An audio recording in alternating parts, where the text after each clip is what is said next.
நிமித்தமும் இயேசு கிறிஸ்துவை பற்றிய சாட்சி நிமித்தமும் பத்மு என்னும் தீவிலே ஃபர்ஸ்ட் என்ன சொல்றாரு? ஃபர்ஸ்ட் பாயிண்ட் என்ன சொல்றாரு? உங்கள் சகோதரனும். உங்கள் சகோதரன். ரெண்டாவது என்ன சொல்றாரு? இயேசு கிறிஸ்து நிமித்தம் வருகிற உபத்திரவத்திற்கு. அப்ப வர உபத்திரவம், நம்ம உபத்திரவம் வந்து யார் நினைக்கிறோம்? அவர் யார் நினைக்கிறாரு? அவர் அதே தான் வேலை இருக்கிறார், வேற எதுவுமே இல்லை. உபத்திரம் வந்துச்சா, கஷ்டம் வந்துச்சா, வேற எதுவுமே தாட்டு வர்றதில்லை. அவர் இயேசு கிறிஸ்து தான். அவர் வசனத்தை நம்ம ஏற்றுக்கிறோம், இயேசு கிறிஸ்து ஏற்றுக்கினாரு. அவர் ஒன்றுமே காரணம் இல்லாமல் அவர் அடிக்கப்பட்டார், திட்டப்பட்டார், என்ன பண்ணார்? அவர் எல்லாமே அவமானப்பட்டார், நிந்தப்பட்டார், எல்லாமே நடந்தது. இது நமக்கும் வரும்னு சொல்லிட்டு போயிட்டாரு. அதை அப்படியே மைண்ட் வச்சுருக்கிறாங்க, இயேசு கிறிஸ்து மாதிரி வச்சுருக்காங்க. சொல்றாரு, இயேசு கிறிஸ்து நிமித்தம் வருகிற உபத்திரவத்திற்கும் அவருடைய ராஜ்யத்திற்கு, அவருடைய ராஜ்யம். அதுக்கப்புறம் ராஜ்யம். அவர் என்ன சொன்னாரு? நான் உங்களுக்காக என்ன பண்ணியிருக்கிறேன்? ஒரு இடம் ஆயத்தம் பண்ணியிருக்கிறேன். நீங்க எங்க இருக்க வேண்டியும் இல்ல, இங்க சொந்தம் கொண்டாடக்கூடாது. அது நாவு பண்றாரு. இது ஏன் நமக்கு வரணும்னா நாவு பண்றாரு பாரு. இயேசு கிறிஸ்துவோட ராஜ்யத்துக்கு நம்ம என்ன பண்ணிக்கிறாரு? என்ன அழைச்சது? அவர் சொல்றாரு, என்ன அழைச்சது எதுக்குதான்? என்னை வந்து தேடி வந்து அழைச்சிட்டு வந்தார். அவர் மீன் பிடிக்கிறது அழைச்சிட்டு வந்தார். ஏன் என்ன அழைச்சிட்டு வந்தாருன்னா, என் மேல அவர் ஒரு இது இருக்குது, எனக்கு எங்க கொடுக்கணும்னு சொல்லிக்கிறாரு. பரலோக தேவ அதையும் சொல்றாரு, நான் ராஜ்ய நிமித்தம் தான் இங்க என்ன பண்ணிருக்கிறேன். அதுக்கு தான் அவர் எங்க போட்டாலும் இருக்கிறாரு. பத்ம தீவுல போன அவருக்கு என்ன பிறந்த இடமா? அது அவர் பிறந்து வளர்ந்த இடமா?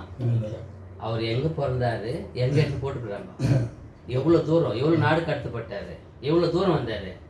அதை பற்றி அவர் ஐயோ நாம என்ன சொல்லு, ஃபஸ்ட்டு ஏது ஒன்று சொல்லிப்போம். ஐயோ இவங்க கொண்டாட்டி விட்டுட்டேன், பிள்ளைய விட்டுட்டேன், இடத்த விட்டுட்டேன், ஊரை விட்டுட்டு, தேசம் விட்டு போனால் எங்கே போட்டானுங்க என்ன.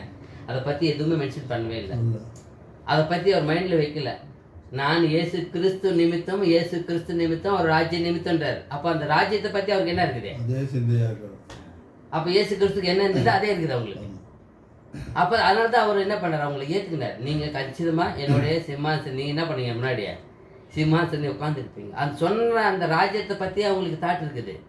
ஆனால் நமக்கு அந்த தாட்டு இல்லை, நமக்கு அந்த ஏக்கம் இல்லை, அது மேலே வாஞ்சை இல்லை. வாஞ்சி வேணும் இல்லையா? வாஞ்சி எல்லாம் கொடுப்பாரா? பிள்ளைங்களுக்கு எது வேணும்னு கேட்ட தானே சொல்ல முடியும். ஸ்கூலில் படிக்கிறாங்க போகிறவங்க என்ன ஆச்சு, அவங்க வந்து அவங்க டியூஷன் ஃபீஸ் கேட்குறாங்க, இல்லை ஸ்கூல் ஃபீஸ், காலேஜ் ஃபீஸ் கேட்குறாங்க, எக்ஸாம் ஃபீஸ், ஏதோ ஒன்று கேட்குறப்போ வந்து என்ன பண்ணும், வந்து சொல்லணும். அவங்க தெரியப்படுத்தா தானே நம்ம முன்னாடி சொல்லி உஷாராக இருக்க முடியும் இல்லையா? அவங்க எப்படி கேட்டாலும் சொல்லவே இல்லைன்னா தவறு நம்மளுக்கு ஆகிடும். அப்போ என்ன இல்லை, அவனுக்கு என்ன இல்லை, எது மேலே வாஞ்ச இல்லை, படிக்கிறது மேலே இன்ட்ரெஸ்ட் இல்லை. அங்கே எல்லாரும் பேட் டைம் சொல்லுவாங்க, என்ன எல்லா பிள்ளையும் கட்டு அந்த பையன் கட்ட மாட்டேறான்னா அவங்க வீட்டுக்கு வந்து சொல்லவே தெரியுது இல்லை. அப்போ வாஞ்ச வேணும் இல்லையா? அப்போ பாரு இவருக்கு வாஞ்சி இருக்குது, தேவனுடைய அந்த வசனத்து மேலே வாஞ்சி இருக்குது, இயேசு கிறிஸ்து சாட்சி மேலே வாஞ்சி இருக்குது, இயேசு கிறிஸ்துவ ராஜ்யத்து மேலே வாஞ்சி இருக்குது. அப்போன்னா நமக்கு ஏன் இல்லை, ஏன் அந்த தவிப்பு இல்லை? சொல்கிறேன் இல்லை, ஒரு குடும்பம் வந்து நல்லா வரணும்னா அந்த எஜமான் என்ன பண்ணும்? ஓடி என்ன பண்ணும்? இல்லை என்னால் முடியாது, நான் இங்கே தான் இருப்பேன்னா நான் உட்காந்து வேலை வரணும்னு வருமா? நான் கம்ஃபர்டபுளாக ஒரு ஜோன் உட்காந்துக்கணும் ஒரு இடத்துல. நான் எனக்கு இல்லை வந்தால் வரட்டும், நான் இங்கே தான் செய்வேன்னா எப்படி? அப்போ குடும்பத்து மேலே என்ன இல்லை? அக்கறை இல்லை. குடும்பத்தை என்ன பண்ணணும்? அவருக்கு வாஞ்சை இல்லை. உயர்த்தணும், நம்மளால முடிஞ்ச நம்ம கடமையை வந்து செஞ்சு ஃபுல்ஃபில்லாக பண்ணணும்னு வாஞ்சை இல்லை. அதுதான் இங்கே கூட ராஜ்யத்து மேலே நமக்கு என்ன இல்லை? வாஞ்ச வேணும். அவர் பேர் சொல்றாரு, இயேசு கிறிஸ்து சாட்சி நிமித்தம், இயேசு கிறிஸ்து அந்த தேவனுடைய ராஜ்யத்து நிமித்தம், அப்புறம் ராஜ்யத்துக்கு அவருடைய பொறுமைக்கும். பொறுமை பாருங்க. இப்ப எல்லாம் செய்யலாம், நம்ம கூட செய்ய வேணும், பொறுமை வேணும் இல்லையா? அப்ப இயேசு கிறிஸ்து பொறுமையை அவங்க பார்த்துருக்குறாங்க. எப்பேற்பட்ட சுச்சுவேஷன்ல இயேசு கிறிஸ்து என்ன பண்ணல? பொங்கல. யாரையும் உதாரணமா கோவம் வந்து யாரும் என்ன பண்ணல? தூஷணமான வார்த்தையோ, தவறான வார்த்தையோ, யாரையும் நோகடிக்கிற வார்த்தையோ, யாரையும் புண்படுத்தோ என்ன பண்ணல இயேசு கிறிஸ்து. எப்பேற்பட்ட சாதாரண ஆள், சின்ன ஆள் வந்தாலும் பெரிய ஆள் வந்தாலும் எல்லாருக்கிட்டும் ஒரே மாதிரி நடந்துக்கிறாரு. ஏன்? அவருக்கு என்ன இருக்குது? அந்த பொறுமை சொல்றாரு. இயேசு பற்றி கூட ஏன் சொல்லணுமா? இயேசு கிறிஸ்து பொறுமையை சொல்ல வேண்டிய அவசியமா? சொல்ற, ஏன்னா நான் எதுக்கு தான் இருக்கிறேன் இப்போ பூமியில.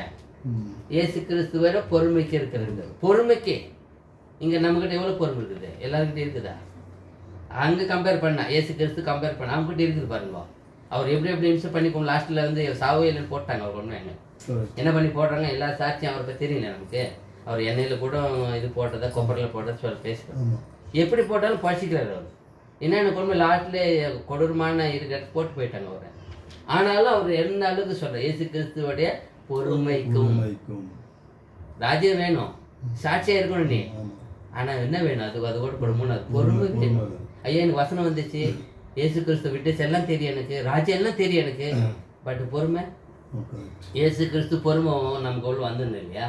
வரலன்னா பாருங்க எந்த அளவுக்கு அப்படின்னு சொல்ல. பொறுமைக்கும் உங்கள் உடன் பங்காளனுமா இருக்கிற. இதுக்குதான் பங்காளி. நம்மள எதுக்கு பங்காளி ஆக்குறவரு? நம்மள பங்காளி ஆக்குறாரு. என்னத்துக்கு ஆக்குறாரு? அவருக்கு நான் நிறைய பேர் நினைக்கலாம், சரியான ஆளுப்பா, அவ்வளோ அடி வாங்கி அவ்வளோ இம்சப்பட்டு இதுக்கெல்லாம் போய் என்ன பங்காளி ஆக்குறாரு. அங்க தேவன் ராஜ்யத்தை வர வச்சிருக்கிறாரு. பங்காளி 1-2 ஆக்கல, அங்க பொறுமைக்கும் அந்த துன்புறுத்தலுக்கும் அந்த ராஜ்யத்துக்கும் வச்சிருக்கிறாரு இல்லையா? அங்க நன்மை இருக்குது, ஒரு சில தீமை இருக்கு, அதாவது கஷ்டம், அது வேதனை, அது துக்கம். ஆமா அது வேணும். அது அப்பதான் நீ யாருக்கு தெரிஞ்சுக்க முடியும். எக்ஸாம் வைக்காம பிள்ளைங்க நல்ல பையன் மனவன்னு நல்ல ஸ்டூடெண்ட் எப்படி சொல்ல முடியும் இல்லையா? மிலிட்டரியில் இப்போ செலக்டர்னு எப்படி சொல்லுவோம்? அந்த ஓடி எல்லாம் அந்த ட்ரைனிங் முடிச்சு அதை ட்ரைனிங் பீரியடில் பாதி பேர் என்ன ஆகிடுறாங்க, பேக் வந்துடுறாங்க இல்லையா? என்னால் முடியாது சாமி, எனக்கு வேணாம். ஏன் அவ்வளோ கஷ்டம்? அந்த அந்த அது ஒரு அந்த சக்ஸஸ் பண்ணால் தானே. இங்கே அப்படி தான், நம்ம வாழ்க்கையை சக்ஸஸ் பண்ணாமல் நம்ம ஒன்றுமே பண்ண முடியாது. நம்ம ஒன்றுமே பண்ண முடியாது. அங்கே பாரு, அந்த பொறுமை வேணும். இயேசு கிறிஸ்து பொறுமை வேணும். அதுக்கப்புறம் சொல்கிற பங்காளி. அப்போ இதுக்கு தான் பங்காளி. நமக்கு நிறைய பேர் பங்காளி சொல்லுவாங்க, வசதி நல்ல சந்தோஷத்துக்கு மட்டும் பங்காளி வேணும், சண்டைக்கு வானான்னுவாங்க. நான் நீ சண்டைக்கெல்லாம் கூப்பிட்டு போகிறேன் என்ன அப்படிலாம் வேணாம், என்ன விருந்துக்கெல்லாம் கூப்பிட்டு வரேன். நிறைய பேர் விருந்துக்கெல்லாம் முன்னாடி வருவாங்க. அது உலகம் அப்படி சொல்லும். என்ன சொல்லுவாங்க? பந்திக்கு முந்தி, பகைக்கு பின்னாடி, சண்டைக்கு பின்னாடி. ஏன்னா இது உலகம் அப்படித்தான். ஏன்னா அவங்களுக்கு நியாய நீதி, அவங்க ஹாப்பி தான் வேணும். ஆனால் இது நம்மளுக்கு ஏசுக்கு அப்படி சொல்லலை அவரு. நீங்கள் நானும் இயேசு கிறிஸ்து சாட்சியாக இருக்கணும்னா அவரோட பொறுமை வேணும், அதில் தான் பங்காளி வேணும். 3 லிஸ்ட் சொல்லிட்டு சொல்கிறாரு. அதுக்கப்புறம் சொல்கிறாரு, யோவானாகிய நான் தேவ வசனத்தின் நிமித்தமும் இயேசு கிறிஸ்துவை பற்றிய சாட்சியின் நிமித்தமும் பத்மு என்னும் தீவிலே இருந்தேன். அங்க 2 விஷயத்துக்கு இருந்தேன். எதுக்கு இருக்கிறேன் நான் இப்போ பூமியில? நான் எதுக்கு அந்த தீவுல போட்டிருக்கேன்னா அங்க ஒரு லிஸ்ட் சொல்றாரு. என்ன சொல்றாரு?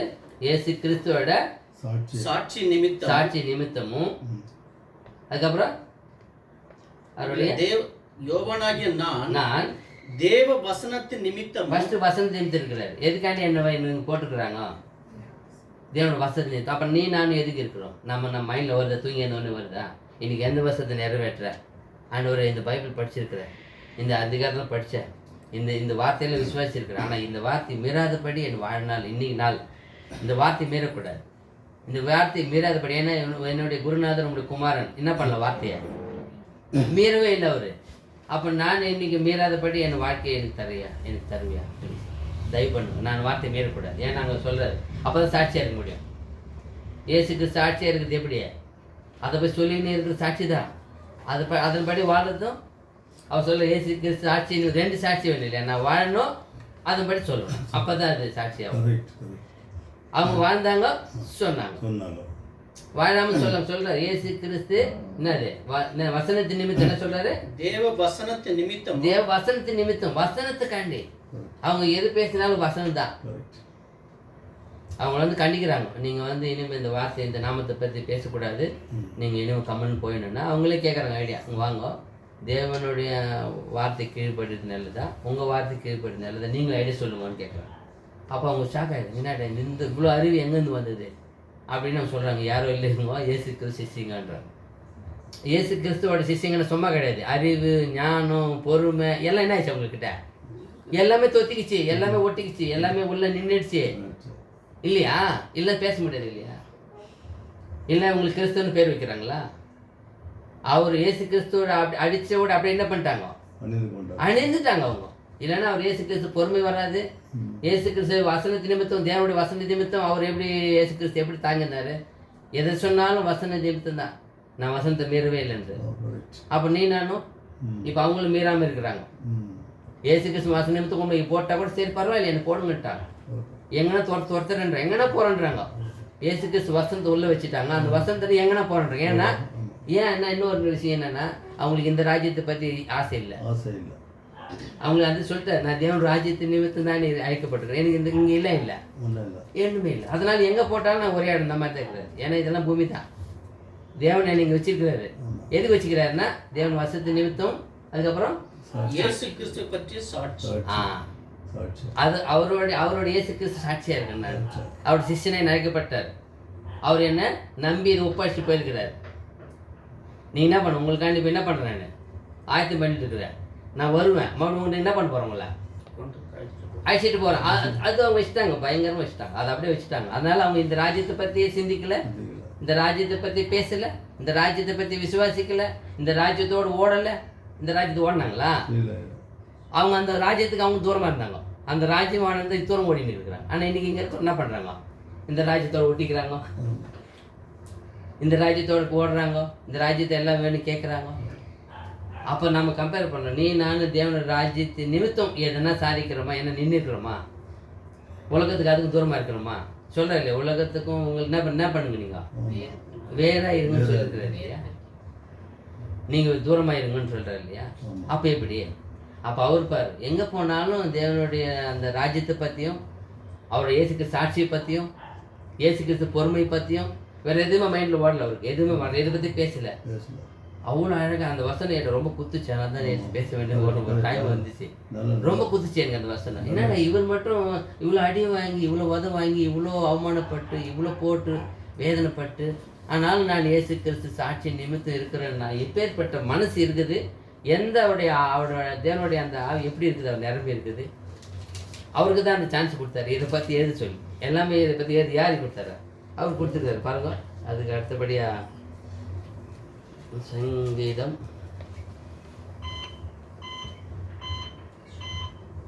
சங்கீதம் 119:71.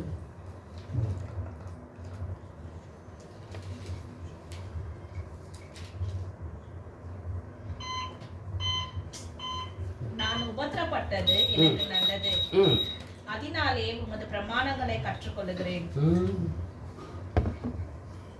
இவரு எப்படி சொல்லிருப்பாங்க? நிறைய பேர் யாருன்னா உபத்திரம் போய் நல்லது சொல்லுவாங்களா? யாருன்னா சொல்கிறாங்களா? நான் அடி வாங்கிட்டு வந்த மம்மி இன்னைக்கு அப்படின்னு சந்தோஷப்படுவாங்களா? என்னடா நீ இவ்வளோ வளர்ந்துருக்கிற மாடு மாதிரி பதிலுக்கு ஒன்று கொடுக்கூடாதா? இதானே சொல்லுவோம் நம்ம.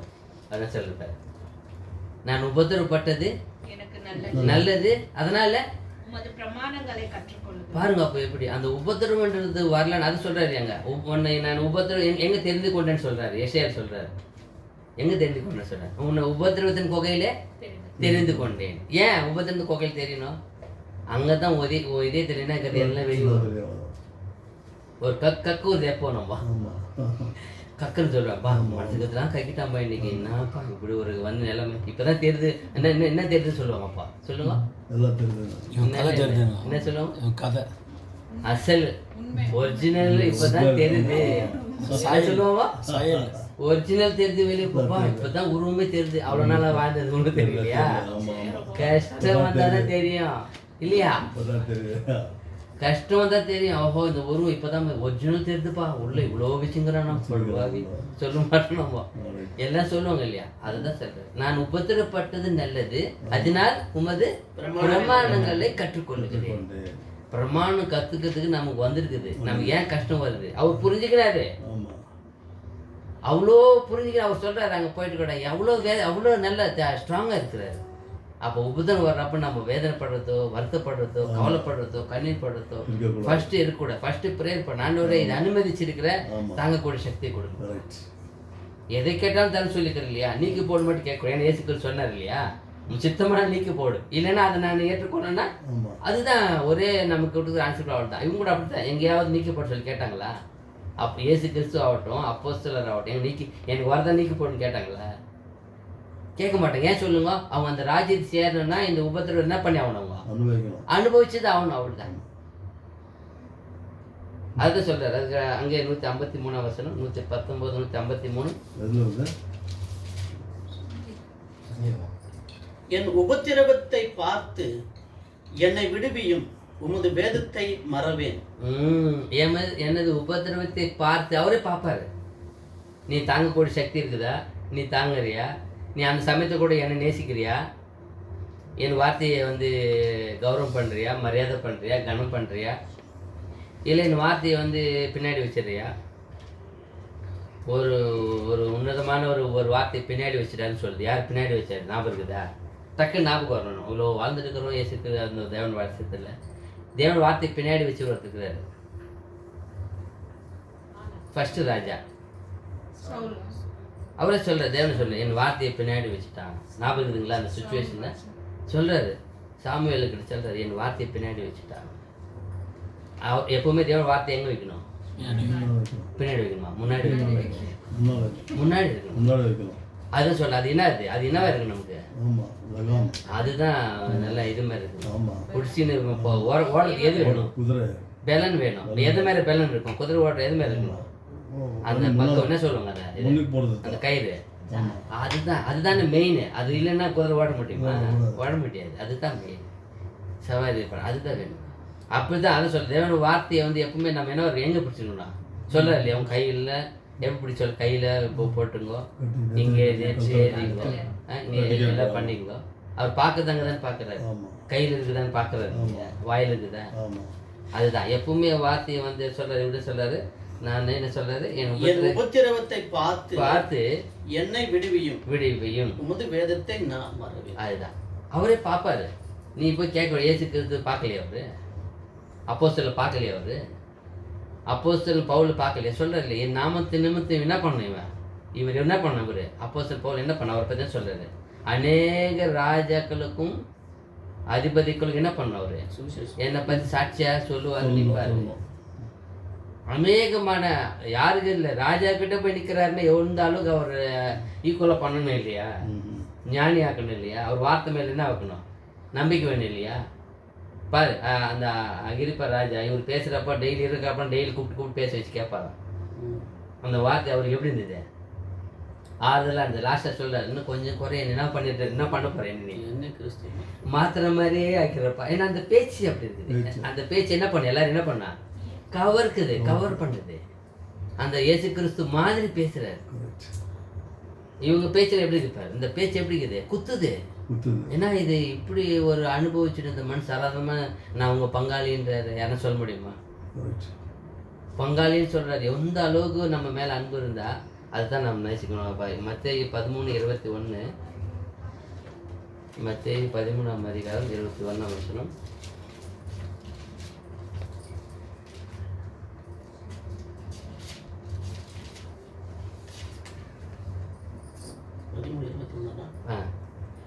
ஆகிலும் தனக்குள்ளே வேறில்லாதவனாய் கொஞ்சம் காலம் மாத்திரம் நிலைத்திருப்பான்.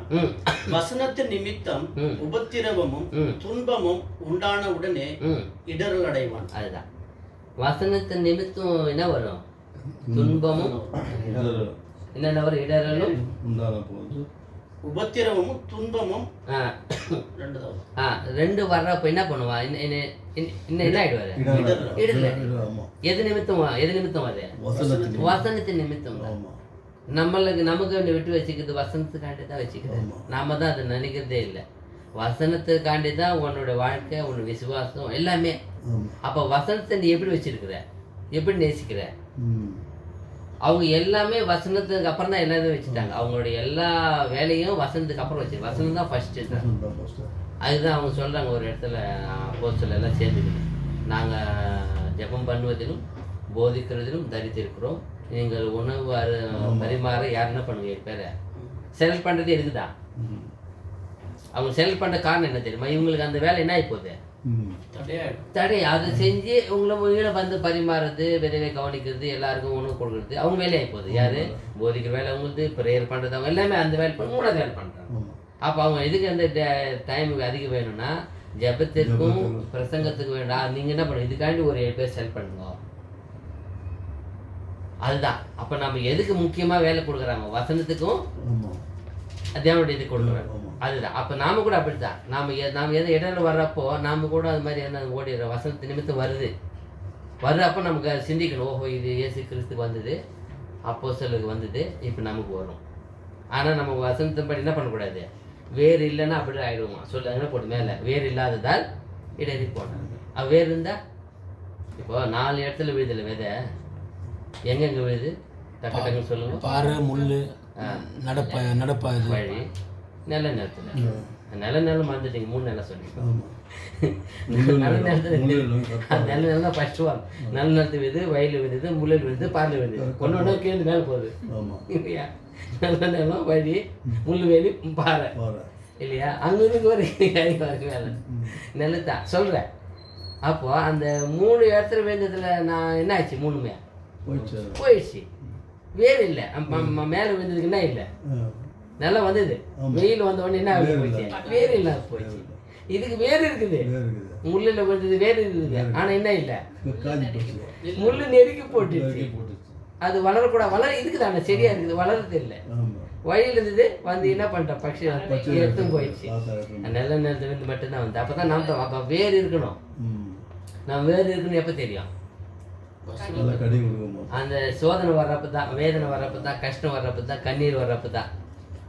அப்போ தான் தெரியும் வேறு இருக்குதுப்பா, வேறு இருக்குது இவங்ககிட்ட. அவர் எங்கிருந்து பார்க்குறாரு, நமக்கு யாரும் தெரியாது வேறு இருக்குதா, இந்த சொத்தக்குதான் தெரியும், நமக்கு தெரியாதுன்னு வச்சுக்குவோம். அவர் தெரியும், அவருக்கு எல்லாமே அதான் பார்க்குறாரு. எஸ்ஐயா 48:10.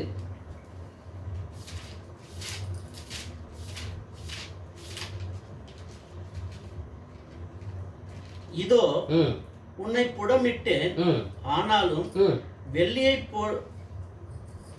போல் அல்ல உபத்திரவத்தின் குகையிலே உன்னை தெரிந்து கொண்டேன். அதுதான் சொல்றது. இதோ உன்னை புடமிட்டேன், வெள்ளியை போல் அல்ல உபத்திரவத்தின் குகையிலே தெரிந்து கொண்டேன். அதுதான் இயேசு கிறிஸ்துக்காகட்டும், அப்போஸ்தலருக்காகட்டும், இருக்கிற சத்தியமான இருக்கிற எல்லா சபைக்காகட்டும், எல்லாருக்கும் அதுதான். நான் வேத மாணவராகட்டும், யாராக இருந்தாலும் சரி, யார் வசனத்துக்காண்டி அவங்களுக்கு தான் இது வந்து ஏற்பாடாகவும் போக சேரும். எல்லாருக்கும் போவார். தெரிந்து கொண்டார். நம்மள வெள்ளியை போல் இல்லை, வெள்ளின்னு கொஞ்ச நேரம் தான் ஒரு பொருள் அவர் வருதுன்னு பண்ண முடியும். ஏன் வெள்ளி போல் இல்லைன்னு சொல்கிறாங்க, வெள்ளி எவ்வளோ நேரம் பண்ணுவாங்க, ஒரு பொருள் ஆகிறதுக்கு ஒரு கொஞ்ச நேரம் தான், 1 மணி நேரம் இல்லை கொஞ்ச நேரம். ஆனால் உபத்திரம் கோகைல்னா எப்படி அது டெய்லி இருக்கலாம். உன்னை டெய்லி என்ன பண்ணியிருக்கணும். ஏன்னா நீ ஒன்று அப்போ தான் தெரியும் இவங்ககிட்ட ஒழுக்கம் இருக்குதா, ஒழுக்கமான பேச்சு இருக்குதா, ஒழுக்கமான பார்வை இருக்குதா, ஒழுக்கமான தியானம் இருக்குதா, பிரேயர் இருக்குதா, ஜெபம் இருக்குதா, தியானம் இருக்குதா. எல்லாம் ஒன்றே இல்லை, பிரேயர்னா ஒன்றே பிரேயர் இல்லை. ஒரு வசனத்தை பற்றி என்ன பண்ணியிருக்கணும், தியானம் வேணும் இல்லையா. பற்றி கூட ஒரு வசனத்தை வச்சுக்கினே தியானம் பண்ணி அந்த ஒரு வசனம் கிடச்சிது, அந்த ஒரு வசனம் பற்றி அதே ஒரு 50 தடவை படிச்சு என்ன இவ்வளோ சொல்கிறாரு, என்ன சொல்கிறாரு படிச்சுக்கினே இருந்ததான். வாரம்லாம் 15 நல்ல ஒரு மாதம் ஆகிட்டோம், அது படிச்சுக்கிட்டே தான் வர தெரியும். இவ்வளோ லிஸ்ட்டு கொடுக்குறாரு. அவர் மட்டும் ஏன் அப்படி அவ்வளோ ஸ்பெஷல், ஏன் எப்படின்னா அவர் ஏசுக்கிறது அவ்வளோ பிரியமாக இருந்தார். அவருக்கு அது லிஸ்ட்டாக தெரியுது. நமக்கு அதெல்லாம் ஒரு ஐயோ இவ்வளோ பெரிய மலையாக நம்ம இடத்துக்கு வைக்கிற மாதிரி தெரியுது. ஏன் அவர் அவ்வளோ நெருக்கமாக அதை அந்த ராஜ்யத்து மேலேயே இருக்குது. அவருக்கு வேறு எதுக்கு சிந்தே வரல. அவருக்கு ஏசு கிறிஸ்துக்கு சொல்கிறாரு, அவர் வரப்போகிற மகிமையினால் என்ன பண்ணல அவர் ஒன்றுமே. அப்போ அவரும் அதை தான் பார்த்துங்கிறாரு, இவங்களும் அதை பார்த்துங்கிறாங்க. பாருங்க, உபத்திரத்து கோகையில் என்ன பண்ணியிருக்கிறேன், தெரிந்து கொண்டேன். நம்மளை உபத்திரத்து கோகையில் தான் தெரிந்து. உபத்திரம் வரும் தான், அதான் ஏசுக்கு சொல்லிட்டார் இல்லையா, உங்களுக்கு வரும். ஆனால் நான் என்ன பண்ணேன், ஜெயிச்சிருக்கிறேன். நான் உங்க கூட இருக்கு, நீ என்ன பண்ணுவீங்க, ஜெயிங்க. அவ்வளோதான் சொல்கிறேன். சங்கீதம் 22:24. சங்கீதம் 22 என்ன அதிகாரம் அது சொல்லுங்க, பொறுமையாக ஒரு சொல்லுங்க பார்க்கலாம். ஜென்ரலாக சொல்லலாம் அதை பற்றி. 22 சங்கீதம் இல்லைன்னு சொன்னால் பைபிள் அந்த யெகோவா விட்னஸ் இந்த இயேசு கிறிஸ்து சாட்சி வைக்கவும் மாட்டாங்களாம். எதை பற்றி சரிங்களா, 22 என்ன இருக்கும் எப்பவுமே மைண்டில் வச்சுக்கணும். அதெல்லாம் ஜென்ரலாக 22 இயேசு கிறிஸ்து பாடு பற்றி அங்கே தான் இருக்குது. அது ஜெனரலாக வரும். இது இல்லைன்னா பைபிள் அந்த வேத இது இருக்கிறாங்களே யெகோவா விட்னஸ், இந்த அதிகாரம் இல்லைன்னு சொன்னால் அது எடுத்துகிட்டு மாற்றிடலாம். ஏன்னா பழைய ஏற்பாட்டில் இல்லையா அப்படின்னு வந்த மாதிரி. இது ஒன்றும் ஏசாயா 53 இருக்குது இல்லையா, அங்கே கூட இது ரொம்ப டீட்டெயிலாக இருக்குது. இந்த 22 அதிகாரத்துக்கு இருக்கிறது ரொம்ப எவ்வளோ அழகாக இருக்கிறார் பாருங்க. அதை வர படிங்க. 22:24. உபத்திரவப்பட்டவனுடைய உபத்திரவத்தை அவர் அற்பமாய் எண்ணாமலும் அருவருக்காமலும் தம்முடைய முகத்தை அவனுக்கு முறைக்காமலும் இருந்து. அதுதான் தேவனுடைய ஒரு குணம் பாருங்க. உபத்திரப்படுறான்னு சொல்லிட்டீங்கன்னா உலகம் என்ன பண்ணணும், நீங்க ஏதோ ஒன்று ஆயிட்டாரு, ஐயா போட சாமி அங்கே போய் நம்ம போய் 10 ரூபா செலவு பண்ணுவோம், தூக்கி நாளையும் இடம் பண்ணுவோம், வானான்னு போயிட்டா இது மனுஷன். ஆனால் தேவன் பாருங்க, ஒரு உபத்திரம் என்ன பண்ண மாட்டாரு ஃபர்ஸ்ட்டு. அப்போ நமக்கு இதுதான் நமக்கு வேறு இருக்கிறதுக்கு ஸ்ட்ராங் வேணும். நம்ம எவ்வளோ கஷ்டப்பட்டாலும் யார் பார்க்குறாருன்னு விசுவாசம் வரணும். அதுதான் நம்ம குருநாதர் தூதர்கள் எல்லாம் இருக்கிறாங்க. அவங்க நம்ம என்ன பண்ணுவாங்க, கேர் பண்ணிக்குவாங்க, நம்மளை ஏந்திக்குவாங்க, நம்ம எடுத்துக்குவாங்க. பாருங்க என்ன சொல்றாரு பாருங்க, உபத்திரவப்பட்டவனுடைய உபத்திரத்தை அவர் அற்பமா எண்ணாமலும். அப்போ மனுஷன் என்ன பண்றான் இன்னைக்கு? அற்பமா என்றாங்க, பாவமா என்றாங்க. தவறு என்னப்பா, ஏன் அடிமையான அடி விழுது, சும்மா இருப்பான்ற ஏதோ பண்ணிருப்பா மாட்டேங்குது. இவங்க மனசுலேயே ஒரு இல்லாதெல்லாம் தோன்றுது அவங்களுக்கு. ஏன் இவனுக்கு ஏன் அடி விழுது? ஏன் தேவன் சொல்றாரு இல்லையா, இப்போ உபத்திர கொகையிலன்னா என்னை சோதிக்கலாம் இல்லையா, உங்களை சோதிக்கலாம் இல்லையா, கஷ்டம் வரலாம் இல்லையா? அப்படி எடுத்துக்கிறது இல்லை. தேவ பிள்ளைக்கு வர்றது யாருனாலும் வரும்போது அவர் அனுமதி இல்லாமல் என்ன ஆகாது? அது ஃபர்ஸ்ட் விசுவாசம் வேணும். அவர் அனுமதி இல்லாமல் நம்ம இதுவே விழாதுன்னு சொல்லிக்கிறார் இல்லையா. அப்போ தேவன் கூட ஓடிங்கிற ஆளுக்கு வருதுன்னு சொன்னால் ஏதோ தேவனுடைய அனுமதி இருக்குது. அப்படிதான் நம்ம பார்க்கணும். அந்த நோக்கத்தில் தான் அந்த 18 பேர் விழுந்து சிலவம் அந்த கோபுரம் வந்து சார் அப்போ சொல்கிறார் இயேசு கிறிஸ்து, உங்களுக்கு என்ன அது எச்சரிப்புன்னு சொல்கிறார். நீங்களும் அப்படி என்ன பண்ணுங்க, அழிந்து போய் ஜாக்கிரதையா இருங்கன்ற. அப்போ என்ன நினைக்கக்கூடாது, அவங்க பாவம் பண்ணாங்க இவங்க பாவம் பண்ணாங்கன்னு நினைக்கக்கூடாது. அதை சொல்றாரு இங்க அழகா.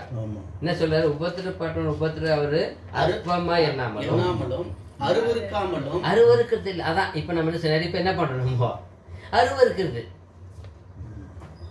அது வரவே கூடாது.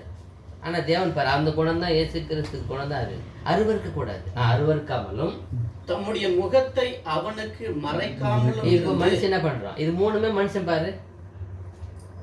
அவனை ஃபர்ஸ்ட் என்ன பண்றது, இது மூணுமே மனுஷன் பண்றது தான். இதான் இன்னைக்கு நடக்குது. இன்னைக்கு அவன் அருவருக்கிறது, மறைக்கிறது, ஒளிஞ்சிக்கிறது. அங்க பாரு, அவர் என்ன பண்றது இல்லை, அவனை பார்த்து அவனை மறைக்கிறதே இல்லையா. இல்லைன்னா அவர் நம்ம வார்த்தை கேட்பாரா? உபதிரப்படுறப்ப இயேசு கிறிஸ்து எவ்வளவு மரம் வச்சிருக்கிறாரு. அந்த பிரேயர் என்ன பண்ணிக்கிறாரு, எவ்வளவு ஆக்செப்ட் பண்ணிக்கிறாரு. ஒரே ஒரு பிரேயர் தவிர எல்லாமே என்ன பண்ணிக்கிறாரு. அவர் வாழ்க்கையில் இயேசுக்கு நம்ம பார்க்குற விசுவாச நோக்கத்தை ஒரே ஒரு பிரேயர் தான் ஆக்செப்ட் பண்ணல. அது ஒன்று தான் இல்லையா. அந்த பாத்திரத்தை எடுங்க ஐயான்னு சொன்ன மட்டும் தான் இல்லை இல்லாமல் மீது அத்தனை என்ன பண்ணிக்கிறாரு. அப்புறம் எப்படி அப்போ நம்ம பிரேயர் என்ன பண்றாரு? அதுதான் அங்க பாருங்க. அப்புறம் தம்மை நோக்கி அவன் கூப்பிடுகையில் அவனை கேட்டருளினேன். அதுதான் எப்பவுமே அவர் எப்பவுமே நீ உபத்திரப்படுறியா, நீ தேவனோட வசந்த நிமித்தம் பாடுபடுறியா, தேவன் வசந்தத்துக்காண்டி நீ பரிசுத்தமா காத்துக்கிறியா, பாவத்தை ஜெயிக்கிறியா, இதெல்லாம் அவருக்கு ரொம்ப சந்தோஷம் வந்துடும். அப்போ உனக்கு என்ன பண்றாரு, அவருடைய தயவு அனுப்புவார். அவர் என்ன பண்றாருன்னா அவனுக்கு சகாயம் பண்றாரு. நோக்கி அவன் கூப்பிடுகையில் அவனை கேட்டருளுவார். அவர் கேட்கிறாரு. அதுதான் இப்போ அவ்வளோ உபத்திரப்பட்ட யோவான் விட்டுட்டாரா? அவர் வேலை செய்ய சொல்லி கொண்டாந்து சைலண்ட்டை வச்சுட்டு அப்புறம் தான் இந்த ரெவல்யூஷன் இது அங்கதான் எங்க கொண்டு எழுதுறாரு. பத்மதேவில எழுதுறாரு. இப்போ பத்மதேவின்னு பேசுறாரு.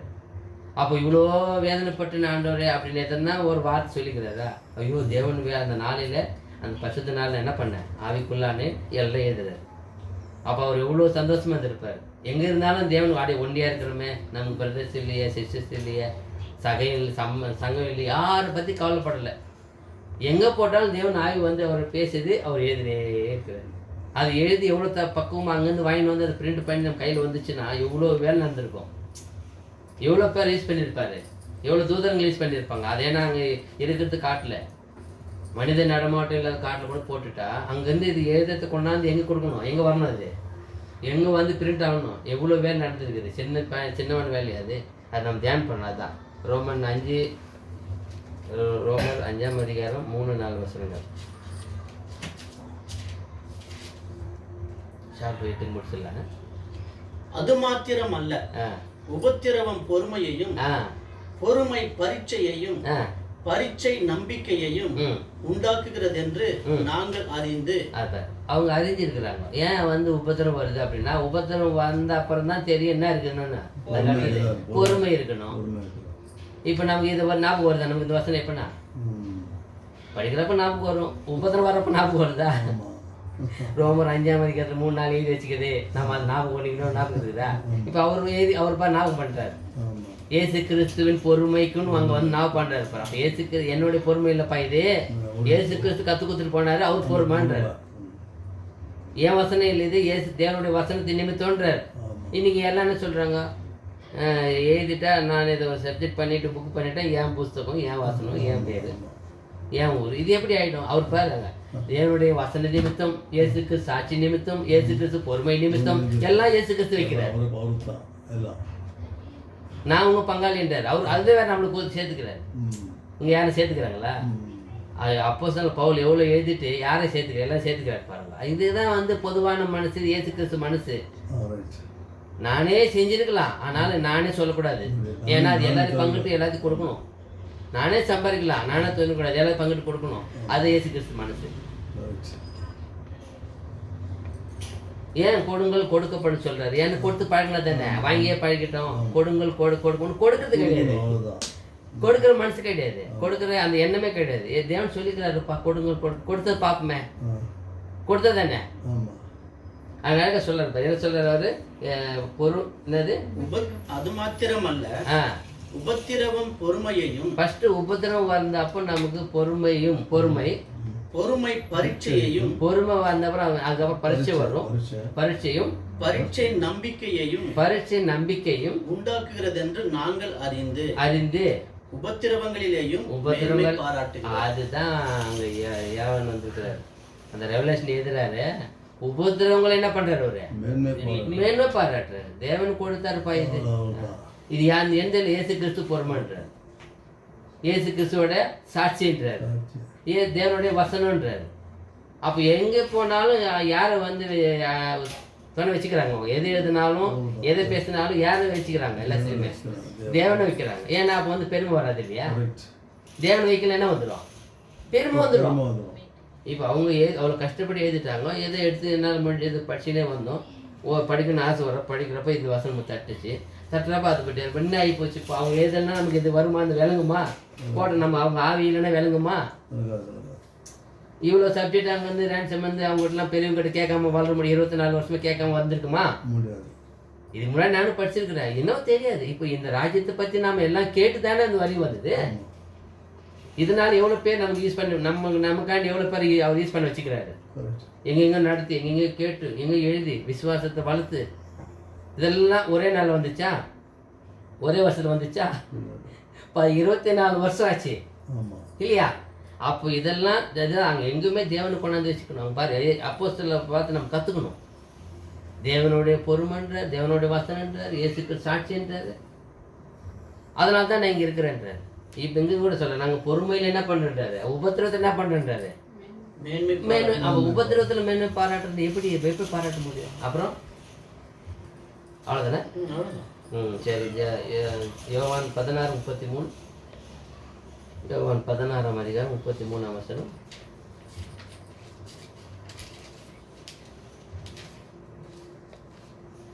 என்னிடத்தில் உங்களுக்கு சமாதானம் உண்டாயிருக்கும் பொருட்டு இவைகளை உங்களுக்கு சொன்னேன்.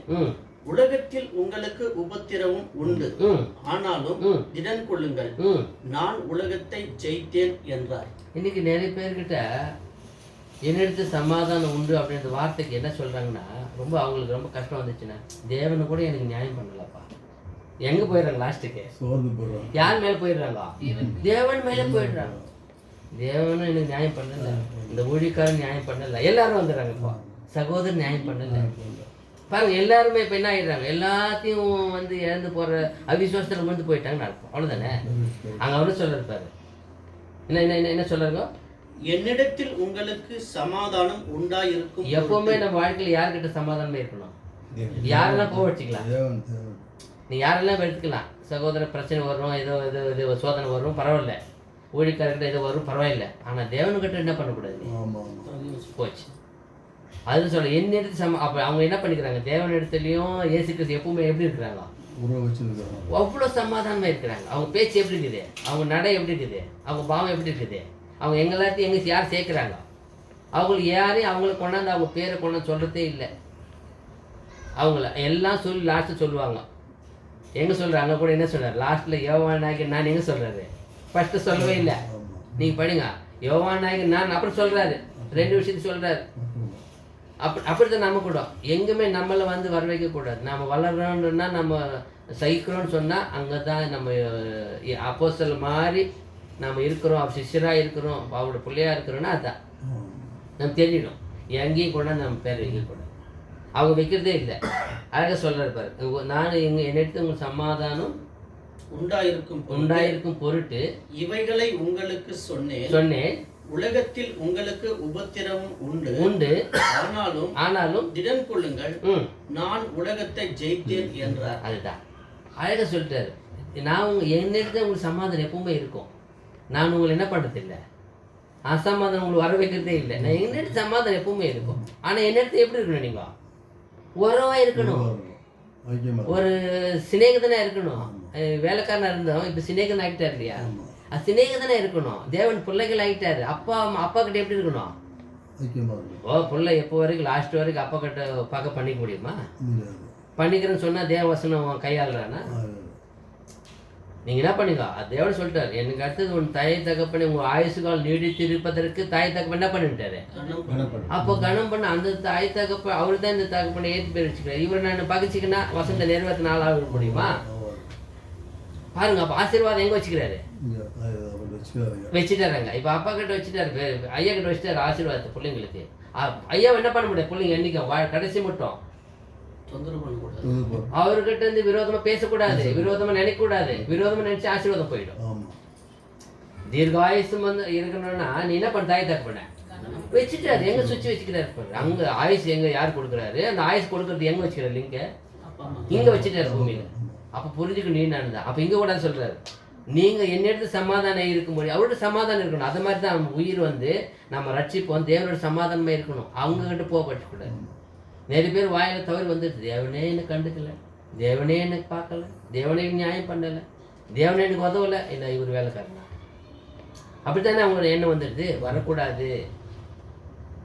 யோபு என்ன சொல், அதுதான் யோபு நான் பண்ணி சொல்லிட்டாரு. என்ன வந்தாலும் யார் நான் பண்ணுங்க, ஏன் சொல்லுங்க, எல்லாம் தேவன் கொடுத்தார், தேவன் எடுத்தார், அவருக்கு என்ன மகிமை, அதுதான் வாயில வரணும்.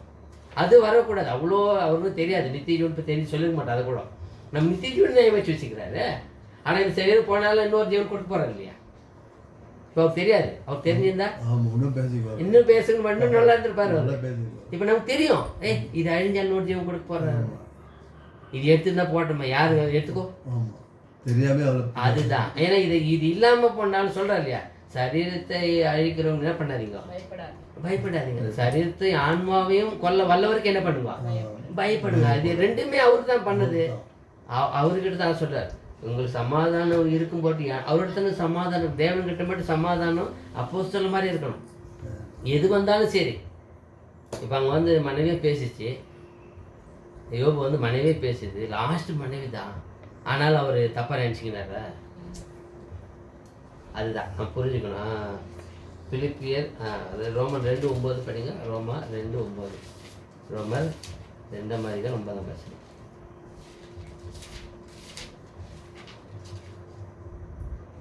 முன்பு யூதரிலும் பின்பு கிரேக்கரிலும் பொல்லாங்கு செய்கிற எந்த மனுஷ ஆத்மாவுக்கும் உபத்திரவமும் வியாகுலமும் உண்டாகும். முன்பு என்ன சொல்றாங்க, ஒரு காலத்துல யாருக்கு மட்டும் உபத்திரம் வந்திருக்குது? அப்போ யூதரிலும் கிரேக்கரிலும் முன்பு. ஆனா இப்போ நான் புரிஞ்சுக்கணும் இல்லையா, முன்பு. இப்போ என்ன பண்ணிட்டாரு, நம்மளெல்லாம் உபத்திரம் கோகையில் தெரிஞ்சிருக்கிறாரு. உபத்திரம் தான் நமக்கு. ஏன்னா உன் அதிபதியை என்ன பண்ணிட்டேன் நான், உன் அதிபதியை நான் அந்த சோதனையில எடுத்துட்டு வந்திருக்கிறேன். அப்போ அதிபதினா நீ பின்னாடி போடுற அசிஸ்டன்ட் தான். நம்ம சிப்பாய், நம்ம அவர் அதிபதியே நீங்கள் ரூல்ஸ் பிரகாரம் நீங்கள் உங்களை செக் பண்ணி தான் ஆகணும்னா இல்லையா? ஒரு டெஸ்ட் வச்சிருக்கிறாங்க, அந்த டெஸ்ட் ஃபைல் எல்லாம் தான் போடணும். சிஎம் ஆகட்டும், பிஎம் ஆகட்டும், யார் பண்ணா பண்ணி தான் ஆகணும் டெஸ்ட் ஃபைல். ஐயோ, நான் நாட்டுக்காகிற எல்லா பதவி இருக்குது என்கிட்டன்னா, பதவி இருந்தாலும் ரூல்ஸ் இருக்குதான், அவ்வளோதான். அதே மாதிரி தான் நீ நானும் கூட. நம்ம அதிபதியே டெஸ்ட் போய் பண்ண வச்சாரு, நீ நானும் ஒரு சிப்பாய் கூட போய் நிற்கிற சிப்பாய்க்கு தானே, அது உடன் வேலையாட்கள் தானே. நமக்கு என்ன? அப்போ நமக்கு அது சொல்கிறாரு. அப்போ நமக்கு கூட ஒரு காலத்தில் இருந்தது, இப்போ அப்படி இல்லை. நமக்கு வரும் புதிருவோம். ஆனால் நம்ம என்ன பண்ணிடு கம்பேர் பண்ணது தான் இதை. பிலிப்பியர் 4:12. பிலிப்பியர் எழுதின நிருபம் 4ஆம் அதிகாரம் 12, 13, 14 வசனம். தாழ்ந்திருக்கவும் எனக்கு தெரியும், வாழ்ந்திருக்கவும் எனக்கு தெரியும். எவ்விடத்திலும் எல்லாவற்றிலும் திருப்தியாய் இருக்கவும், பட்டினியாய் இருக்கவும், பரிபூரணம் அடையவும், குறைவுபடவும் போதிக்கப்பட்டேன். என்னை பலப்படுத்துகிற கிறிஸ்துவினாலே எல்லாவற்றையும் செய்ய எனக்கு பலன் உண்டு. எல்லாம் சொல்லிட்டாரு. எல்லாம் சொல்லிட்டு ஒரு ராஜ் சொல்றாரு, என்னை பலப்படுத்துகிற கிறிஸ்துவனாலே. ஏதோ எனக்கு வசனம் வந்துச்சு, எனக்கு அறிவு வந்துச்சு, எனக்கு வாயு வந்துச்சு, எனக்கு எல்லாம் சக்தி வந்துச்சு அப்படின்னு சொல்கிற மாதிரியே இருக்கும். லாஸ்ட்டில் கொண்டாந்து தேவனை அங்கே இயேசு கிறிஸ்து கொண்டாந்து வைக்கிறார். அதுதான் வந்து வளர்ந்த ஒரு ஊழியக்காரருடைய தன்மை. வளர்ந்துருக்கிறோன்னா தேவன் மேலே தான் இருக்கணும், தேவனை சார்ந்தே இருக்கணும். வேறு சார்ந்து இல்லாமல் கீழே வந்துட முடியுமா? கீழே பெருமை பாராட்டலாமா? கீழே வந்து பழம் வந்திருக்கலாம், பழம் வந்து நல்லா அழகாக இருக்கலாம், நிழலுக்கு வந்திருக்கலாம். பட்டு ஒன்று எல்லாமே சுமக்கிறது யாரு? வேறு தானே, மரம் வேறு தானே. வேறு மட்டும் இல்லைன்னா நம்ம என்ன பண்ண முடியும்? அப்படி இயேசு கிறிஸ்து நம்ம வேறு, நம்ம உயிரை கொண்டு அங்கே வச்சுருக்கிறாரு, நம்ம ஜீவனை அங்கே வச்சுக்கிறாரு, நம்ம பதவி அங்கே வச்சுக்கிறாரு, நம்ம வாழ்க்கையில் வரப்போகிற எல்லாத்தையும் அங்கே வச்சுருக்கிறாரு. அவர்கிட்ட இருந்து எடுத்துக்காம என்ன பண்ண முடியும்? அதை சொல்கிறாரு, அழகாக சொல்கிறாரு பாரு, எவ்வளோ அழகாக சொல்கிறாரு பாரு. எனக்கு வாழ்ந்திருக்கும் தெரியும், எனக்கு தாழ்ந்திருக்கும் தெரியுங்க. எங்கே இன்னைக்கு எல்லாருக்கும் வாழ்றதான் தெரியும், தாழ்வு வந்தால் தெரியாது. அப்படியே என்ன சொல்கிறாங்க, சுடுதண்ணில் கால் ஊற்றுற மாதிரி எகிரி போச்சுன்னு இருக்கிறாங்க. என்ன கஷ்டம், என்ன வேதனை, எல்லாரும் கஷ்டப்படுறாங்க. என்ன பொண்டாட்டி, என்ன புள்ள, என்ன சொந்தம், என்ன பந்தம், என்ன பிரதர், எல்லாம் கஷ்டம் வந்துச்சுன்னா எல்லாரும் மேலே போயிடுறாங்க. பெத்த அம்மா அப்பா கூட ஒத்துக்கிறது இல்லை.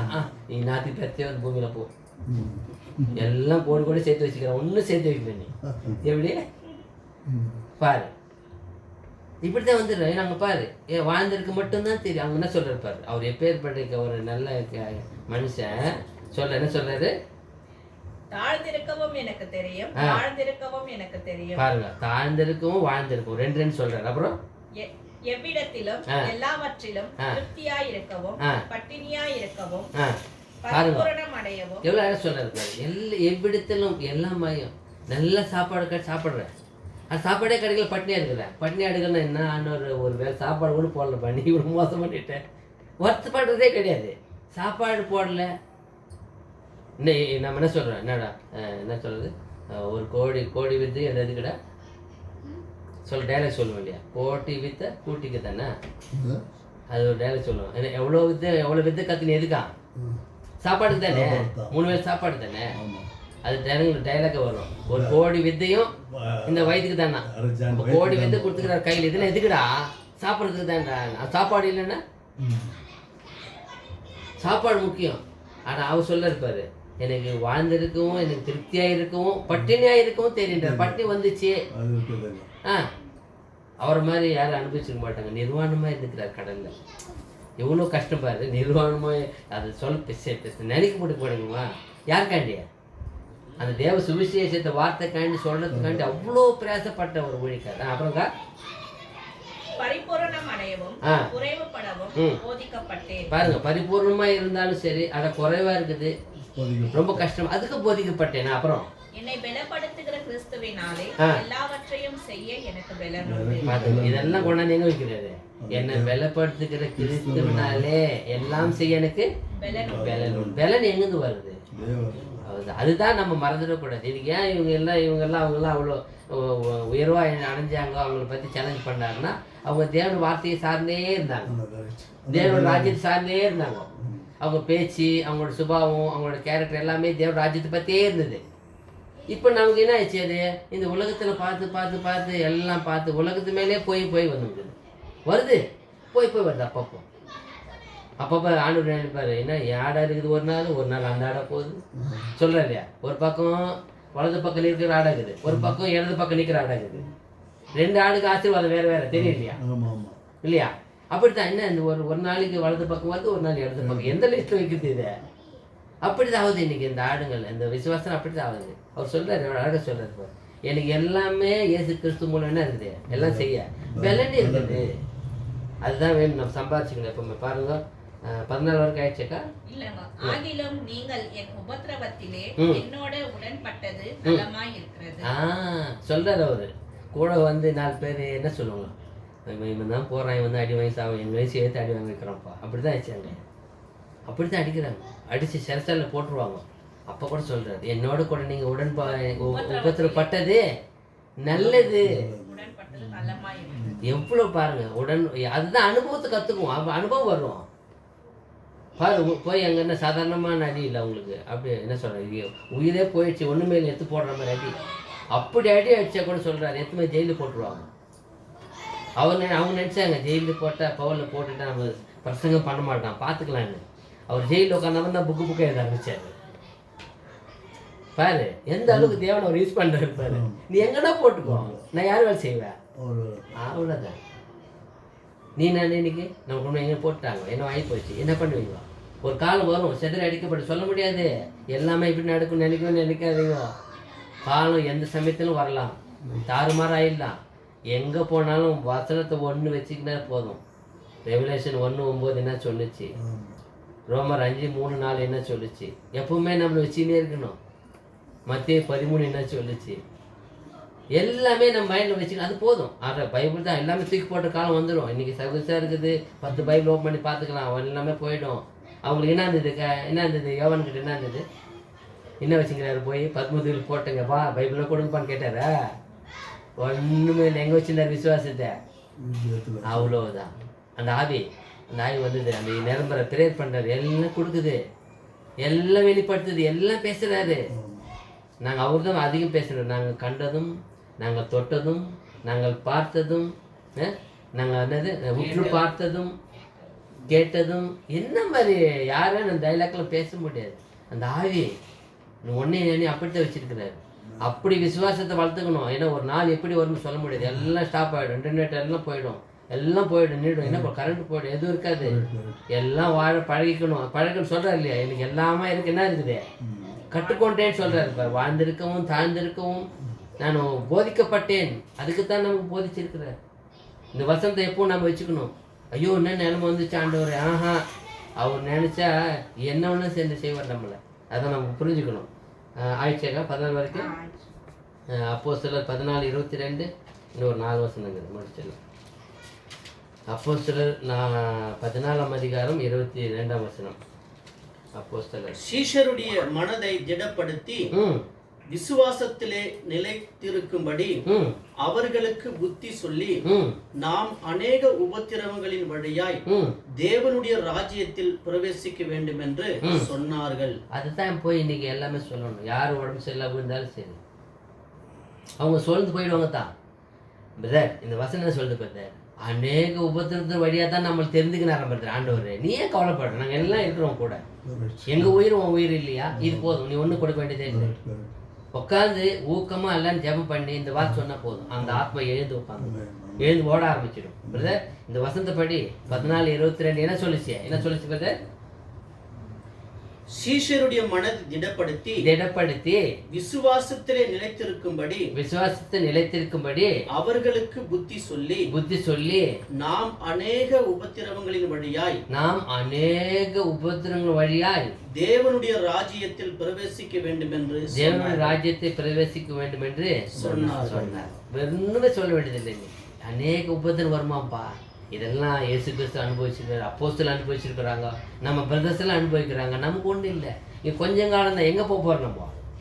தேவன் ராஜ்யத்தை பிரவேசிப்போம். எங்கே சொல்கிறார் பாரு, இந்த உபத்திரம் வழியே தான்ப்பா தேவன் ராஜ்யத்தை நம்ம சேர முடியும். இதுதான் திடப்படுத்தணும், பலப்படுத்தணும். ஒரு பிரதர் அப்படி தான் போய் கை கால் ஊந்து இந்த வார்த்தை போய் சொல்லிக்கிறார். பிரதர் என்ன பாம்பாண்டிய பாவம் என்ன சொல்லுவாங்களே, பாவத்தை ஒத்துக்கோ, பாவம் ஒப்புக்கொண்டு பிரேயர் பண்ணிக்கோ. அந்த இதில் சொல்லுது இல்லையா நீதிமொழிகளில், பாவத்தை ஒப்புக்கொண்டு அதை விட்டு விடுகிறவன் இறக்கம் பெறுவான். எவ்வளோ பெரிய ஞானி. இந்த வருஷம் சொல்லியிருந்தா டிஃபரன்ஸ் இது. அவர் ரொம்ப குத்துப்பட்டு வேதனைப்பட்டுக்கிறார். நான் பிரதர் வந்து இப்படி சொல்லிட்டு பாருங்க, என்ன பாவம் அவர் கன்ஃபியூஸ் ஆகிட்டார், என்ன பாவமானு தெரியல.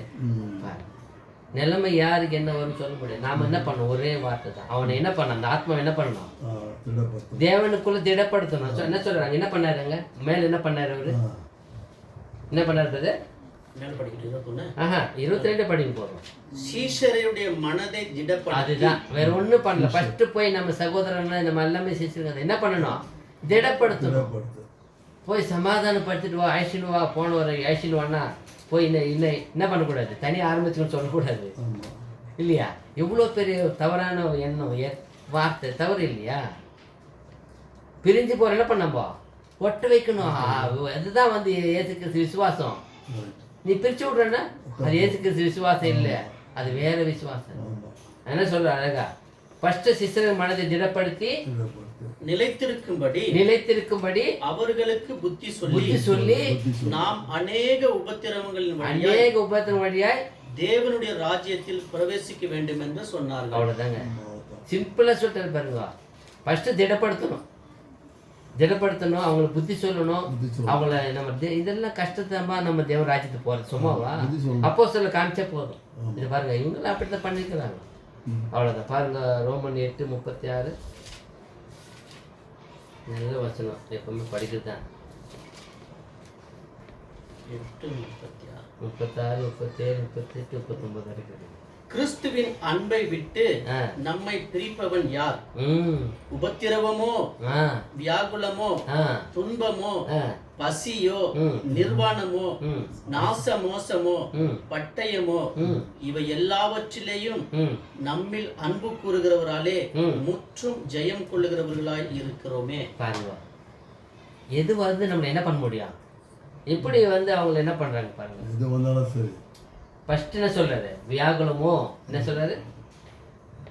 உபத்திரவமோ, வியாகுலமோ, துன்பமோ, பசியோ, நிர்வாணமோ, நாசமோசமோ, பட்டயமோ, இவை எல்லாவற்றிலேயும் எட்டு சொல்லுங்க, இவை எல்லாவற்றிலேயும் நம்மில் அன்பு கூறுகிறவராலே. அப்ப இது எல்லாம் வந்தா நம்மள ஒருத்தர் அன்பு கூறுறாருன்னு புரிஞ்சுக்கணும். அதான் சொல்றாங்க, எல்லாம் வரும்பா, ஆனா நம்மள ஒருத்தர் என்ன பண்றாரு? நேசிக்கிறாரு. அன்பு கூறுகிறாலே முற்றும் ஜெயம் கொள்ளுகிறவர்களுமாய் இருக்கிறோமே. அவ்வளவுதான். இதெல்லாம் நின்னுட்டா, அதெல்லாம் நின்னுதான் நம்ம ஜெயிப்போம். அவங்க நின்னாங்க, அந்த ஏவா நின்னாரு. எங்க போட்டாலும் அவரு பேசப்படுறாரு. 100 வயசு வரல இருந்தாங்க. அவர் என்னென்னோ பண்ணாங்க. எங்க ஸ்டார்ட் ஆச்சு? கிட்ட அவருக்கும் இயேசு கிறிஸ்து வயசு மாதிரி தான், 33 அப்படித்தான். ஒரே வயசு தான் எல்லாமே, 33.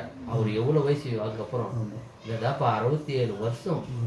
எவ்வளோ அடி, எவ்வளோ வேதனை, எவ்வளோ தேசம், எவ்வளோ ஊர், எவ்வளோ ஜனங்கள். அவர் போனதுக்கு அப்புறம் டபுள் இருந்திருக்கிறார் இல்லையா? 33 என்னாச்சு? 67 இப்படியா? பாருங்க, அவ்வளோ வருஷம் டபுளாக இருந்து அனுபவம். எவ்வளோ அடி, அவ்வளோ வருஷத்துக்கு சும்மா விட்டு போவாங்களா? ஸ்பெஷல் ஏசுக்கு சிஸ்டனாலே ரொம்ப வெறுப்பாப்போம். எவ்வளோ காலம் ஆனாலும் அவர் லாஸ்ட்டில் கூட சொல்கிறாரு, நான் ஏசு கிறிஸ்து சாட்சி நிமித்தம் அவர் போகிற நிமித்தம் நிற்கிறேன்றார். எவ்வளோ அழகாக சொல்கிறார்ல. 2 தீமோத்தி 2:3-4 இன்னும் 2 வருஷம் தான். 2ஆம் அதிகாரம் 3-4 வருஷங்கள். நீயும் இயேசு கிறிஸ்துவுக்கு நல்ல போர் சேவகனாய் தீங்கு அனுபவி. அதுதான், நீயும் இயேசு கிறிஸ்துக்கு நல்ல போர் சேவகனாய் தீங்கு அனுபவி. அப்புறம் தண்டில் சேவகம் பண்ணுகிற எவனும் தன்னை சேவகம் எழுதி கொண்டவனுக்கு ஏற்றவனாய் இருக்கும்படி அடுத்த அலுவலர்களில் சிக்கிக்கொள்ள மாட்டான். அதுதான் நம்ம வந்து என்ன பண்றோம்? அவருக்கு சேவகம் ஒத்துக்கணும். அவருடைய வழியில ஓடிட்டு இருக்கிறோம். அவருடைய ஒரு வேலைக்காரனா ஒரு இதுவா நம்ம சேவகம் எழுதி கொண்டவனுக்கு அப்புறம் வேற என்ன பண்ணக்கூடாது? சிக்கக்கூடாது. ஒரு எஜமானது ஊழியம் பண்ணதான் வந்திருக்கணும். மனுஷன் ஜென்ரலாகவே 2 ராஜ்யத்தில் தான் இருப்பாங்க. உலகத்தில் இருக்கிற எந்த பிறவியாக இருக்கட்டும், எந்த மனிதன், எந்த ஜாதியாக இருக்கட்டும், எந்த குலமாக இருக்கட்டும், 2 ராஜ்யத்தில் தான் அவங்க இருக்க முடியும். ஆனால் ஒன்று தான் இருக்க முடியும். ஒன்று உலக ராஜ்யம், இன்னொன்று தேவராஜ்யம். இப்போ நாம் எந்த ராஜ்யத்தில் இருக்கிறோம்? தேவராஜ்யத்தில் வந்து ஒப்புக்கொண்டு நான் போய் உலக ராஜ்யத்தில் வேலை பண்ணுறேன்னா, உலக விஷயங்கள் கடைப்பிடிக்கிறேன்னா கோமார் அது சொல்ற. தன்னில் சேவகம் தன்னை எழுதி கொண்டவனுக்கு உண்மையாக இருக்கணும். வேலைக்கு ஒத்துக்கணும் அவர்கிட்ட. அவருடைய வாழ்க்கை வாழ்றோம், அவருடைய வார்த்தையை ஏற்றுக்கணும், அவருடைய வார்த்தைப்படி வாழ்றோன்னு தீர்மானம் பண்ணிட்டோம். அப்புறம் அந்த விஷயத்தை விட்டுட்டா உலக விஷயத்தை பண்ண பாருங்க எவ்வளவு அழகா சொல்றாரு. பாருங்க என்ன சொல்றாரு? நீயும் இயேசு கிறிஸ்துவுக்கு நல்ல போர் சேவகனாய் தீங்கு அனுபவி. இப்ப நல்ல சேவகன் தீங்கு அனுபவி சொல்லி எப்படி நல்ல சேவகன் அனுபவிக்க முடியும்? சொல்றாரு, தண்டில் சேவகம் பண்ணுகிற எவனும் தன்னை சேவகம் எழுதி கொண்டவனுக்கு ஏற்றவனாய் இருக்கும்படி பிழைப்புக்கு அடுத்த அலுவல்களில் சிக்கிக் கொள்ள மாட்டான். யாருக்கு சேவகம் எழுதிக்கணும்? யாருக்கு ஒத்துக்கினேன்? இயேசு கிறிஸ்து ராஜ்யத்துக்கு, அவரோட கொடுக்க போற ராஜ்யத்துக்கு தான் ஒத்துக்கணும். அந்த ராஜ்யத்துக்கு சம்பந்தப்பட்ட விஷயம் தான் பேசணும். இப்போ நம்ம போனது நம்ம குடும்பத்துக்கு சம்பாதனை பண்ணுறது போயிடும் வர்றோம் வேலை பண்ணுறோம். குடும்பத்துக்கு சம்பாதிச்சு போய் குடும்பத்துக்கு கொடுத்தா தான் அது சரியாக போயிடும். நான் குடும்பத்தை சம்பாதிச்சு வேறு குடும்பத்துக்கு கொடுத்துட்டா என்ன நீ உழைப்பண்ண நீ யாரு நீ? உனக்குன்னு குடும்பம் இருக்குதுடா. உன் குடும்பத்தை விட்டுட்டு பக்கத்து குடும்பத்துக்கு கொடுத்துட்டு இதான் இன்னைக்கு உலகத்தில் போய் சேர்ந்துட்டா, உலகத்தில் போய் செலவழிச்சா, உலகத்தில் போய் என்ன காரியம் பண்ணிங்கன்னா அது சேவை எழுதி கொண்டவருக்கு வேதனை ஆகிடும். என் வேலைக்காரனை ஒத்துக்குன்னா நீ ஊர் வேலை பார்த்துக்கிறேன். நாம சொல்கிறேன் இல்லையா, டே என்ன வேலை வச்சு எங்கே போயிட்டு வரேன் நீ? நம்ம வேலை என்ன? நான் எது கொண்டு அனுப்பிச்சேன் ரூல்ஸ் பேசுகிறேன் இல்லையா? நம்ம வேலை என்னவோ நம்ம படிப்பை அதை பார்க்கணும். நீ ஊர் வேலைலாம் போய் பார்க்கக்கூடாது இல்லையா? நிறைய சொல்ல பிள்ளைங்க சித்தா அமைச்சாங்க, சித்தப்பா அமைச்சார், பெரியப்பா அமைச்சார். நம்ம வேலை என்ன? ஃபஸ்ட்டு நம்ம வேலை பாரு. அதுக்கப்புறம் அது சொன்ன சொல்லிட்டு போ. அதுதான் இங்கே சொல்கிறாரு. நீங்கள் நம்ம வந்து சேவகை எழுதிக்கணும், ஏசு கிறிஸ்து ஒத்துக்கணும். உலகத்துக்கு தெரியாத சபைக்கு தெரியாது வருது, நமக்கு தெரியும் இல்லையா? நம்ம உண்மையை ஒப்பு போட்டுக்கிறோம் இல்லையா? அந்த சேவகத்தை போய் செய்யாமல் விட்டுட்டுனா, அந்த ராஜ்யத்துக்கு தகுந்த மாதிரி செய்யலைன்னா, இப்போ நிறைய பேர் இதில் விசுவாசம் வச்சுட்டு பேசுறதுலாம் உலக ராஜ்யத்தை பற்றி பேசுவாங்க, உலகத்தை பேசுவாங்க. அப்போ அவங்க எந்த ராஜ்யத்தை பற்றி அவங்களுக்கு கவலை இருக்குது? அப்போ நீ எந்த ராஜ்யத்துக்கு இல்லை? நீ இந்த ராஜ்யத்தை பாரு. இப்போ நீ ஒரு அழகாக இந்த ராஜ்யத்தை பற்றி பேசியிருக்கிறாரு. எங்கே போனது எதை பேசுகிறாரு? அவர் நேற்று நடந்த மாதிரி இன்னைக்கு பேசுகிறார். அவர் வாழ்ந்தது லாஸ்ட்டு கடைசி எழுதுறாரு. ஆனால் அவர் அப்போ கொஞ்ச நாள் நடந்த மாதிரி பேசுகிறார். அப்போ எந்த அளவுக்கு டீப்பாக இருக்கிறார் அவர் ஏசு கிறிஸ்து ராஜ்யத்தில். அப்போ நீ நானும் பாருங்க, 2 வசனம் முடிச்சிடலாம். 2 தெசலோனிக்கர் 3:5. 2 தெசலோனிக்கர் 3ஆம் அதிகாரம் 5ஆம் வசனம். இந்த ஒரே வசனம் தான். கர்த்தர் உங்கள் இருதயங்களை தேவனை பற்றும் அன்புக்கும் கிறிஸ்துவின் பொறுமைக்கும் நேராய் நடத்தி வருவாராக. அதுதான், வேற எதுக்கும் போகக்கூடாது. இப்ப தண்டு சேவகம் எழுதிக்கினானே எங்க போகணும்? நேரா நீ தேவன் ராஜ்யத்துக்கு தான் இருக்கிறன்னா உலக ராஜ்யத்துக்கு இல்லை. நீ அது வேற ஆவி, அது வேற ஆன்மா, அது வேற ஆத்மா, அது டேஞ்சர். நீ தேவன் ராஜ்யத்துக்கு தான் உலகத்துக்கு அத்தனை மனுஷன் 2 ராஜ்யத்தில் இருப்பான், ஏதோ ஒன்று தான் இருப்பான். நீ நானும் இருக்கிறது தேவன் ராஜ்யத்துக்கு தான். தேவன் ராஜ்யத்துக்கு ஒத்துக்கணும்னா அங்க இந்த சொல்றாருமா, கர்த்தர் உங்கள் இருதயங்களை தேவனை பற்றும் அன்பிற்கும் கிறிஸ்துவின் பொறுமைக்கும் நேரா போகணும். லெஃப்ட் ரைட்டு போகக்கூடாது. அப்போ என்ன பண்ணு நீ? அண்ணவரு இதயம் எப்பவுமே அப்போஸ்தலர் எப்படி இருந்தாங்க, உங்களோட இயேசுக்கு உங்களோட குமாரன் எப்படி இருந்தாரு, என்னையும் அதே மாதிரி இதயத்தை நேராக அவர் நீ அழைப்புக்கு மட்டும் நடத்துப்பா. வேற எதையும் நான் சிக்கிக்கொள்ளக்கூடாது. உலகம் வேணாம், அந்த ராஜ்யத்தை பற்றி வேணாம். 3 ராஜ்யத்தை மட்டும் வெய்ய, அதை மட்டும் தியானம் வெய்ய, பேச வெய்ய, தியானிக்க வெய்ய, எல்லாமே அதை பற்றியே ஆலோசனை பண்ணட்டும். ப்ளீஸ் என்ன பண்ணப்பா தீர்மானம் பண்ணணும், இல்லைன்னா அவன் வாழ முடியாது. சான்ஸே கிடையாது. ஒரே வருஷம் முடிச்சிடலாம். 12 ரோமர் 12 ரோமர் 12.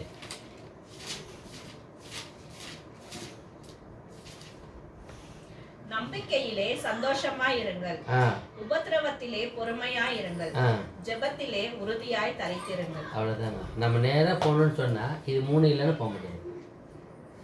இது உலகம் இல்லை. எப்படின்னா போயிடலாம், எங்கன்னா போய் வாழ்ந்துக்கலாம்.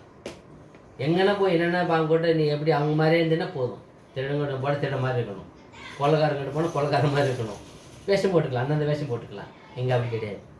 இங்கே இப்படி தான் ரூல்ஸ் வச்சுக்கிறாரு, வழி வச்சுக்கிறாரு. நம்ம சொல்கிறாரு நம்பிக்கையிலே சந்தோஷமாயிருங்கள். ஃபர்ஸ்ட் நம்பிக்கையில சந்தோஷமாயிருங்கள், உபத்திரவத்திலே பொறுமையாயிருங்கள், உபத்திரத்தில் பொறுமையாயிருங்கள், ஜெபத்திலே உறுதியாய் தரித்திருங்கள். இதுதான் ஜெபம் தான் எல்லாத்தையும் ஆசீர்வதிக்கும். ஜெபத்தில் தரித்திருக்கும். அப்படி இருந்தால் தான் அந்த ஃபர்ஸ்ட் சொன்னார் பாருங்க, ரெவலேஷன் 1:9. அது படிங்கிறத முடிச்சுங்க. உங்கள் சகோதரனும் இயேசு கிறிஸ்துவின் நிமித்தம் வருகிற உபத்திரவத்திற்கும் அவருடைய ராஜ்யத்திற்கும் அவருடைய பொறுமைக்கும் உங்கள் உடன் பங்காளனுமாய் இருக்கிற யோவானாகிய நான் தேவ வசனத்தின் நிமித்தமும் இயேசு கிறிஸ்துவை பற்றிய சாட்சி நிமித்தமும் பத்மு என்னும் தீவிலே இருந்தேன். நீ நான் கூட இந்த ஊர்ல இருக்கலாம், இந்த பட்டணத்தில் இருக்கலாம், இந்த வீட்டில் இருக்கலாம், இந்த ஏரியாவில் இருக்கலாம். பட் யாருக்காண்டி இருக்கிறோம்? அவர் யாருக்காண்டி இருக்கிறாரு? அவ்வளோதான். அவர் பார் இயேசு கிறிஸ்துவோடைய அந்த சாட்சிக்காகவும் தேவனுடைய வார்த்தைக்காகவும் தேவனுடைய ராஜ்யத்துக்காக இருக்கிறார். அப்போ நீ நானும் எதுக்கு இருக்கிறப்போ நம்ம கேட்கணும் பிள்ளைங்களே, எதுக்குடா நீ இருக்கிற எனக்கு பிள்ளையா? ஐயா எனக்கு என்ன பண்ணணும் விருப்பமா? நீ பிள்ளை கேட்குறமா இல்லையா?